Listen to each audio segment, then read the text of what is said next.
Hürmetli vatandaş, bugünkü leksiyalarımızı başlayımız. Leksiyada sıdağa ediyoruz, Washington'da sözdeyimiz. Bugünkü İslah 2019 yıl, 10. ayının 5. günü haftığı şembe. Bir kelime vaziyet doğrusu söz isek, Şangan ciddileşti. Körüp durup sile, bilip durup sile vatandaşlar.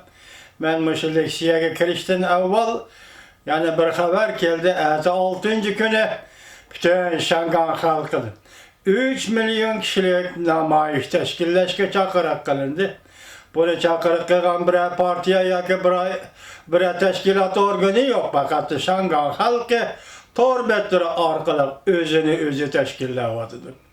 Demek bu katım Linjin'nin yani bir katımkı tevekkülçülük kılışı Şangan halkını yani şundak gazapki keltirdi. Endiki vaziyet Amerika Koşmuş Ştatları başçılığı garp lagri Şangan'a demokratiyası ve Şangan'a erkilliği için yani devamlı kuş çıkarışını bütün dünya ümit kıldı ve şu katada biz hem ümit kılımız hürmetli vatandaşlar. Şangan halkına medet ver Allah. Bugünkü mavzumunda vatandaş partlaş karakterli haber. Fırlanın Tayvan bilen diplomatik münasebet oruntusu koygan imzaları. Ahırkı sanğı yetti. Germaniya parlamenti neme kılış gerek? Mavzulu haber 10. ayının 4. günü Fransiya Halkara Radyo Stans Xitay Til Programısı ilan kılındı. Haber mundak başlar. Kendi vatandaşlığı verdi bergen edin bugün teyyarlap geldi.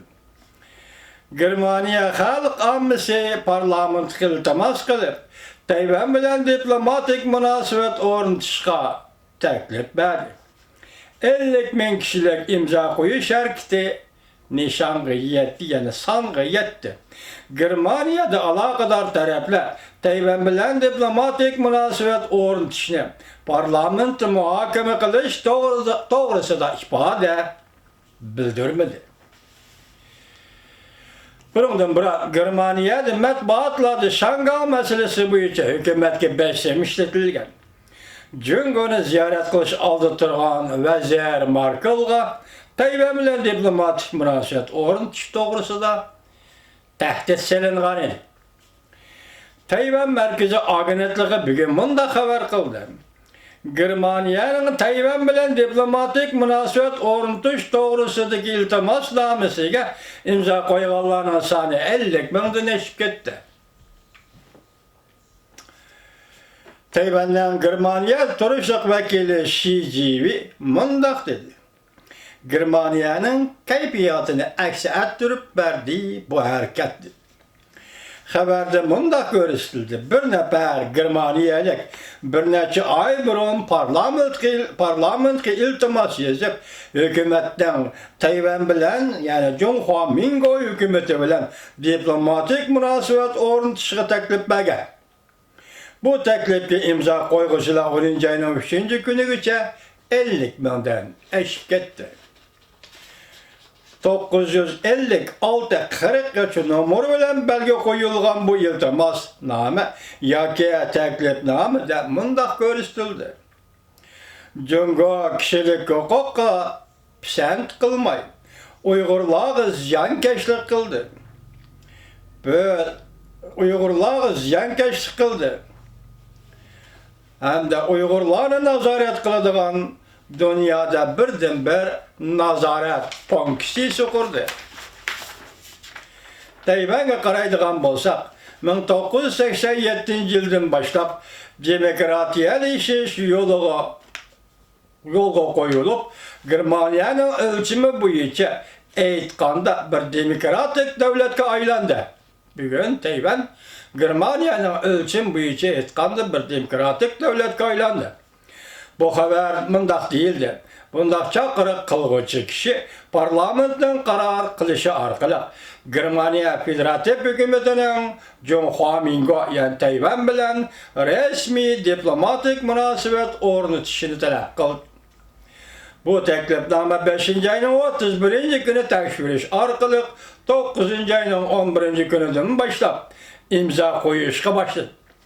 imza koygucular Germaniya fuqaralary yoki devlet teveligi bilen çeklenmedi. Nöbetde imza koyganlar 51 000 kişiге yetti. İmza koyuş faaliyeti 10. ayının 10. günü ahırlaşıldı. Tayvan'dan Germaniyada turuşluk vekili Xi Jinping muhbirliği mundaq dedi. İmza koyuş faaliyeti kişini hoş kıldı. Bu teklifnamada musabit Jungo bilen demokratik Tayvan farklandırılgan ve özara seliştirilgan. Tayvan'dan halkara orlığı adalet talep kılıngan. Ma'lum ma'nadan aytganda imza koyuş faaliyeti nöbetçi Germaniya cemiyetinin kayfiyatini aks ettirip berdi. Germaniya Uygurlar tartıvatkan zulüm sistemge ve Şangay'ın demokratiyasiga intayin çoңqur kömül biladigan devlettir. Muhakeme kılganda Tayvan bilen seliştirip Tayvan'ın mevcutluğu demokratik tüzüm bilen Jungo medeniyetinin sığışalaydiganlığını görüp berdi. Yani Tayvan demokratiyaga yüzlendiği demek. Haberde mundaq görüstüldü. Tertiplerge asaslanğanda teklifname tizimge elingandan keyin teklif beriş komiteti teklif bergüçilerini imza koygucularını çağırıp hükümet vekilleri bilen diyaloglaştırdı ve guahlık beriş yığını ötküzdü. Xi Jinping mundaq dedi. Germaniya Taşkı İşler Ministeri Heiko Maas Germaniya Taşkı İşler Ministeri Heiko Maas bu yıl birinci ayda Xi Jinping bilen görüşken Tayvan söhbetiga cevap bergende Germaniya Tayvanga quralliq tahdid selishni qabul qilmaydi. Germaniya parlamenti guvohlik berish yig'ini ochib Tayvan meselesini muhokama qilib Tayvan meselesini Yevropada diqqatga sazovor qiladi deb javob bergan. Demek hozir bu yerda gap vatandaş mesela Tayvan bilan diplomatik munosabat o'rnatishni Germaniya qaror qildigan bo'lsa bu jamiyatdan fikr elish kerakmi?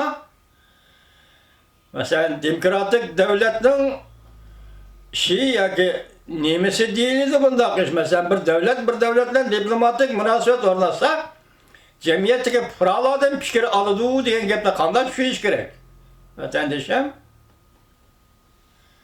ishqilib German xalqining, German fuqarolarining abroyiga yoki bu demokratik ideyadan kelayotgan demokratik tushunchalar asosidagi Tayvanni yetim qoldirmaslik yoki hozirgi vaziyatda Tayvanni e'tirof qilish Jungo hukumatiga nimadan darak berganligini biladigan yo'q qurish sezgi, yo'q qurish saviyada yashayotgan Germanlarning qilgan ishi vatandosh.